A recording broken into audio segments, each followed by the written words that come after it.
Assalamualaikum semua. Salam sayang Kak Ju daripada Abu Dhabi.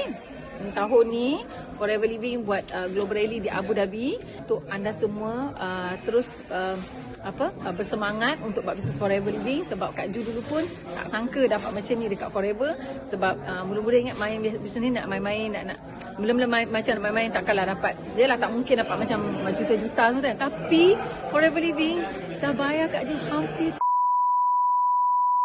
sejak bersama Forever Living.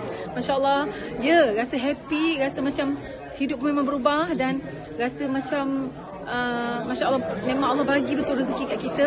Dan Kak Ju rasa sebenarnya betul lah kita kena bersangka baik dengan Allah. Sebab kita memang buat bisnes ni memang kita nak berjaya. Dan Forever Living satu platform yang memang betul-betul bagi kita peluang untuk merealisasikan impian kita. Apa juga impian kita?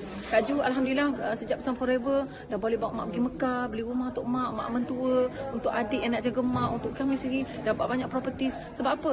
Dan benda ni semua ada satu bukti yang Forever Living ada satu bisnes yang betul-betul boleh buat. Bukan Kak Ju saja, you all sangat-sangat bertuah juga berada dalam rangkaian kita semua, iaitu berada dengan kita Kak Ju dengan Abang Mat dan dalam bisnes Forever Living. So jangan sia-siakan peluang yang Allah dah bagi. Sebab bila anda dah berada dekat Forever Living, tiada alasan untuk anda tidak berjaya.